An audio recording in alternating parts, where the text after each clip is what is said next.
Hello दोस्तों, नमस्कार। स्वागत है आपका एडवांस एग्रीकल्चर यूट्यूब चैनल पर। दोस्तों, आज की इस वीडियो के माध्यम से आपको बतलाने वाले हैं अमरूद की उन्नत खेती, गुआवा फार्मिंग। अब जो अमरूद की बागवानी है दोस्तों, इसकी खेती करके, अमरूद की खेती करके हमारे किसान भाई काफ़ी अच्छा प्रॉफिट निकाल रहे हैं। तो आप भी कैसे ज़्यादा प्रॉफिट निकाल सकते हैं, कैसे गुआवा की यानी अमरूद की खेती कर सकते हैं, कौन सी समस्याएं आ सकती हैं, कौन सी वैरायटी लगाएं, पौधे से पौधे की दूरी कितनी रखनी चाहिए, वो तमाम प्रकार की समस्याएं यानी कुल मिला के इस वीडियो के माध्यम से A to Z संपूर्ण जानकारी शेयर करने वाले हैं। चलिए शुरू करते हैं। सबसे पहले दोस्तों बात करते हैं अनुकूल टाइमिंग की, कौन सी टाइमिंग पर आप गुआवा की खेती कर सकते हैं। तो इसके लिए बरसात पर जुलाई अगस्त, गर्मियों पर दिसंबर से जनवरी का जो समय है काफ़ी अनुकूल माना जाता है। जलवायु और टेम्परेचर के ऊपर बात करें तो अमरूद की जो फसल है उष्ण एवं उपोष्ण जलवायु की फसल है, पौधा है, और यह सूखे की दशा पर भी भरपूर पैदावार दे सकता है। टेम्परेचर 22 से 30 डिग्री सेल्सियस के मध्य तापमान काफ़ी अच्छा माना जाता है।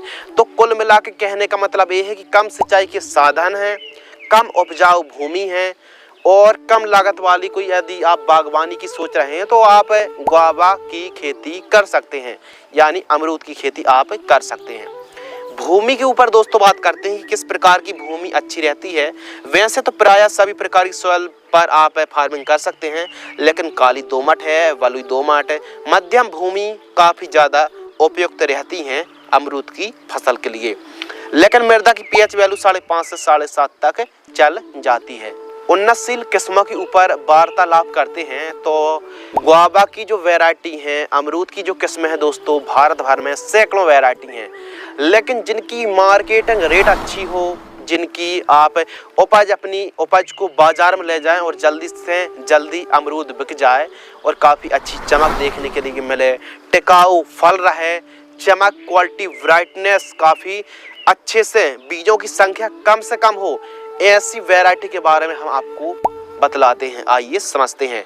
नंबर 1 ताइवान पिंक 21 के नाम से आती है, श्वेता के नाम से आती है, VNR की अमरूद, और L49 के साथ साथ ताइवान वाइट 20 और रेड डायमंड गुआवा जैसी किस्मों को आप लगा सकते हैं।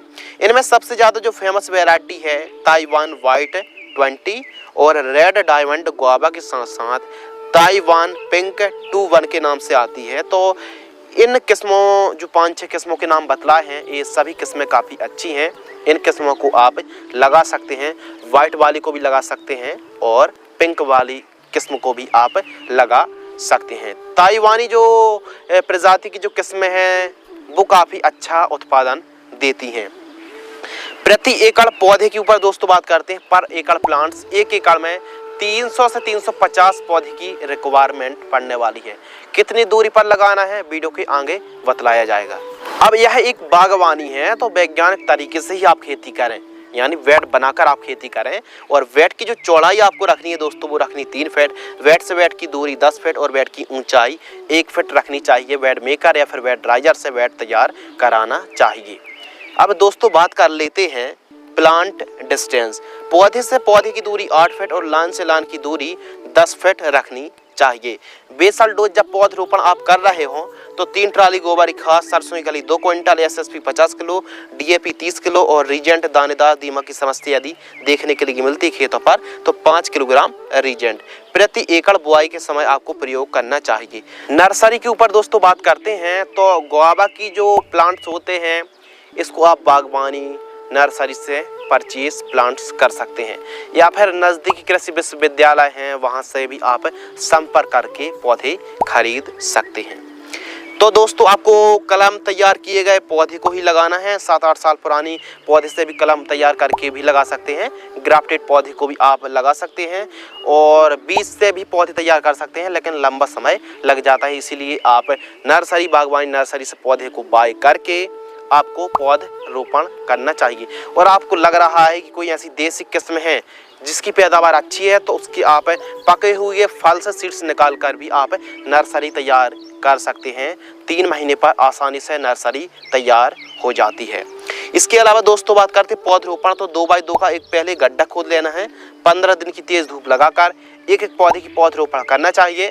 पौधरोपण करते समय पर्याप्त मात्रा पर नमी होना बहुत ज़्यादा जरूरी है। सिंचाई के ऊपर बात करते हैं तो इस फसल पर मध्यम सिंचाई की आवश्यकता होती है। 15 से 20 दिनों के अंतराल पर शुरुआती स्टेज पर आपको सिंचाई करनी चाहिए, क्योंकि जब पौधरोपण करते हैं उस समय विशेष रूप से ध्यान रखना पड़ता है इरिगेशन पर। खरपतवार नियंत्रण, तो इसके लिए सबसे बढ़िया ये ऑप्शन है कि निराई गुड़ाई करें। और इस पर क्योंकि जैसे आपने पौधरोपण किया तो थोड़ा समय लगता है हार्वेस्टिंग में, तो अलग अलग सब्जियों को, फसलों को उगा सकते हैं, इंटरक्रॉपिंग कर सकते हैं। मिर्च है, टमाटर है, पत्ता गोभी है, फूल गोभी है, बीन्स है। इसके अलावा दोस्तों धनिया, मेथी, पालक, मूली, गाजर, चुकंदर, इन फसलों को आप उगा सकते हैं और इंटरक्रॉपिंग करके काफ़ी अच्छा प्रॉफिट निकाल सकते हैं। अमरूद की प्रूनिंग करना बहुत ज़्यादा जरूरी, कटिंग करना क्यों जरूरी है? जब आप पौधरोपण करते हैं तो पौधा एकदम सीधा सीधा बढ़ता है। अब आप प्रूनिंग करेंगे, कटिंग करेंगे, यानी जो टॉप शाखाएं होती हैं, वाटर शूट्स जिसे कहते हैं, उनकी आप कटिंग करेंगे तो पौधा लंबाई में बढ़ने के बजाय पौधा ज़्यादा से ज़्यादा ब्रांचेस लेके बढ़ेगा, ज़्यादा से ज़्यादा शाखाएं, ज़्यादा से ज़्यादा टहनियाँ, डालियाँ लेके बढ़ेगा। इससे ज़्यादा से ज़्यादा फुटाव आएंगे। जब ज़्यादा टहनियाँ होंगी तो ज़्यादा से ज़्यादा पौधा फैलाव में बढ़ेगा, इससे पैदावार बढ़ती है। तो आप कटिंग जरूर करें। अब कटिंग कब करें? मई महीने पर दोस्तों आप कटिंग करें, या फिर फ्लावरिंग स्टेज से 4 महीने पहले ही, 4 से 5 महीने पहले ही आप कटिंग कर देना है। इससे अमरूद का पौधा काफ़ी ज़्यादा मतलब ब्रांचेस में बढ़ता है, इससे उत्पादन में काफ़ी ज़्यादा वृद्धि देखने के लिए मिलती है। अगले विषय के ऊपर दोस्तों बात करते हैं, कटिंग करने के बाद कौन से जरूरी काम को फॉलो करना है। नंबर 1 सिंचाई करें, नंबर 2 कॉपर ऑक्सीक्लोराइड या फिर प्रोपिनेब है, या फिर नीम ऑयल है, इमिडाक्लोप्रिड है, या फिर दोस्तों आप मैंकोजेब का स्प्रे कर सकते हैं। ट्राइकोडर्मा का भी स्प्रे, किसी भी एक फंगिसाइड का या फिर ट्राइकोडर्मा का आप स्प्रे कर सकते हैं। इससे डाईबैक की समस्या देखने के लिए नहीं मिलती है। अगले विषय के ऊपर दोस्तों बात करते हैं खाद शेड्यूल, क्योंकि वैज्ञानिक तरीके से आप खेती करें और अच्छी पैदावार ना मिल पाए, पोषक तत्वों की कमी रह जाए, डिफिशियंसी रह जाए, तो फिर प्रॉब्लम्स क्रिएट हो सकती है। तो इसके लिए आपको एक काम करना है कि प्रॉपर आवश्यकता अनुसार न्यूट्रिएंट खादों की पूर्ति जरूर करना चाहिए। फर्स्ट खाद 2 से 3 माह के मध्य की फसल होती है तो प्रति एकड़ जड़ों के पास देकर सिंचाई करें, जो कि आप फोटो पर देख रहे हैं। सेकंड खाद 6 से 8 महीने, थर्ड खाद 12 से 14 महीने की फसल होती है एवं फ्लावरिंग स्टेज पर यूरिया, NPK और माइक्रो न्यूट्रिएंट प्रति एकड़ जड़ों के पास देकर सिंचाई करना चाहिए। इसके अलावा दोस्तों इस हिसाब से फर्टिगेशन शेड्यूल चलाना चाहिए और बीच बीच में जैसे ट्राइकोडर्मा है, जीव अमृत है, इसके अलावा सरसों की खली है, वर्मी कंपोस्ट है, गोबर की खाद है, मुर्गी की खाद है, इन खादों को आवश्यकता अनुसार पूर्ति करते रहना चाहिए। तो ऑर्गेनिक तरीके से भी आप अपने अमरूद की फसल को ग्रो कर सकते हैं। स्प्रे शेड्यूल के ऊपर बात करें तो समस्याएं काफ़ी आती हैं, जैसे फल विगलन है, फल चित्ती रोग है यानी लीफ स्पॉट, फल मक्खी, व्हाइट फ्लाई एफिड, स्कैब की समस्या देखने के लिए मिलती है, फल सड़न, आद्र गलन, डाउनी मिल्ड्यूड, सुंडी, रस्ट, बैक्टीरिया विल्ट, मैग्नीशियम की डिफिशियंसी भी हो जाती है, जिंक की कमी और पीलापन की समस्या देखने के लिए मिल सकती है। तो जो बीमारी आती है इसके लिए ट्रैप लगाना, स्टिकी ट्रैप पीला और नीला और फल मक्खी का ट्रैप लगा दीजिए पहली बात, इससे काफ़ी बढ़िया प्रोटेक्शन मिलेगा बिना स्प्रे पर। क्रॉप कवर दोस्तों आप तब लगा सकते हैं जब अमरूद के जो फलों का साइज लगभग टमाटर की आकृति में हो, तब हमको क्रॉप कवर लगा देना चाहिए। इससे हरा मच्छर का प्रकोप नहीं होता है, इंसेक्ट का प्रकोप नहीं होता है, जिससे दाग धब्बे फल पर नहीं आ पाते हैं और क्वालिटी वाला आपको अमरूद देखने के लिए मिलता है, जिसमें मार्केटिंग करने में आसानी होती है। इसके अलावा दोस्तों फर्स्ट जो स्प्रे है 1 से 2 माह के मध्य नीम ऑयल, मैंकोजेब का स्प्रे कर सकते हैं। सेकंड स्प्रे 4 से 5 माह है, थर्ड स्प्रे 9 से 10 महीना और फ्लावरिंग स्टेज से 10 दिन पहले इस कॉम्बिनेशन को आप अप्लाई कर सकते हैं। लाइफ साइकिल के ऊपर दोस्तों बात करते हैं तो यह जो बागवानी है, अमरूद हॉर्टिकल्चर से हमारे किसान भाई खेती करके, ये मान लीजिए यह एक बहुवर्षीय क्रॉप है, यानी एक बार पौधरोपण करने के बाद लंबे समय तक यह फसल आपको हार्वेस्टिंग देने वाली है। 2 साल का पौधा फल देना शुरू कर देता, पौधा जैसे जैसे विकास करता जाएगा उस हिसाब से प्रोडक्शन कंटिन्यू बढ़ने वाला है। साल दर साल इसका उत्पादन बढ़ेगा जैसे जैसे पौधा विकास करेगा। बाजार भाव के ऊपर दोस्तों बात करते हैं तो हमारे किसान भाइयों को थोक रेट 20 रुपये प्रति किलोग्राम से लेकर 45 रुपये प्रति किलो तक का रेट देखने के लिए मिल जाता है बड़े आसानी से। उत्पादन के ऊपर बात करते हैं, प्रोडक्शन यदि आप अमरूद की खेती करते हैं तो 1 एकड़ में कितना आपको उत्पादन मिलने वाला है। तो 4-5 साल का पौधा काफ़ी विकसित हो जाता है और एक पौधे से 40 से 50 किलो कम से कम हार्वेस्टिंग देखने के लिए मिलती है कम से कम। तो एक फल का जो वजन है 250 ग्राम से लेकर 650 ग्राम तक का एक एवरेज वजन होता है। तो दोस्तों हम एक पौधे से 40 किलोग्राम फल ही मान लेते हैं और 1 एकड़ में 350 पौधे लगाए हैं। यदि हम 350 में यदि दोस्तों हम इंटू कर देंगे 40 का तो 14,000 केजी यानी 140 क्विंटल 1 एकड़ में पैदावार मिलने वाली है। तो ये मान लीजिए 1 एकड़ में 140 क्विंटल पैदावार हुई। लागत के ऊपर बात करें तो अमरूद की खेती आप करेंगे तो 1 एकड़ में फर्स्ट साल 75 से 80 हज़ार रुपये के आसपास लागत लगने वाली है। अब ये हर साल नहीं लगी क्योंकि फर्स्ट साल आप खेत तैयार करेंगे, बेड बनाएंगे और दोस्तों आप पौधे खरीदेंगे, पौधरोपण करेंगे, तो जो भी खर्च है बेसल डोज पर खाद पर वो हर साल नहीं लगेगा बल्कि फर्स्ट साल ही आपको काफ़ी ज़्यादा खर्चा आने वाला है। 75 से 80 हज़ार आप मान लीजिए।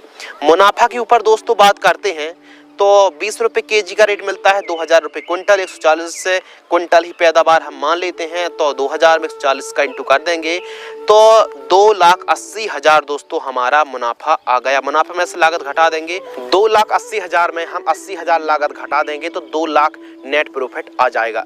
अब दोस्तों जो हमने बाजार भाव आपको बतलाए हैं वो बहुत ही कम बतलाए हैं।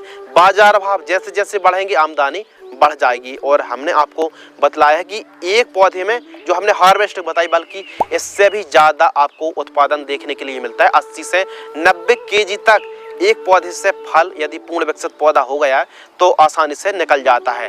तो आमदनी नेट प्रॉफिट काफ़ी ज़्यादा डिपेंड करता है बाजार भाव पर और उत्पादन पर। उत्पादन बढ़ेगा तो आमदनी बढ़ेगी, उत्पादन घटेगा बाजार भाव घटेंगे तो आमदनी भी घट जाएगी। हमारा जो मकसद था कि किसान भाई कैसे अमरूद की खेती करके जानकारी अर्जित कर सकते हैं, ज़्यादा प्रॉफिट कमाई कर सकते हैं। जिन किसान भाइयों के रुझान है अमरूद की खेती करने में तो वे किसान भाई अमरूद की खेती जरूर कर सकते हैं। इस वीडियो से आपको काफ़ी कुछ ज्ञानवर्धक नॉलेजेबल एग्रीकल्चर संबंधित जरूर मिला होगा। यदि आपको यह वीडियो पसंद आती तो वीडियो को लाइक करें और हाँ, इस फसल से लेकर आपके मन में कोई सवाल सुझाव है तो कमेंट्स में लिखकर अपने सवाल या सुझाव भेज सकते हैं। मिलते हैं इसी प्रकार कृषि कार्य से जुड़ी महत्वपूर्ण ज्ञानवर्धक जानकारी के साथ। तब तक के लिए धन्यवाद, नमस्कार, जय हिंद, वंदे मातरम।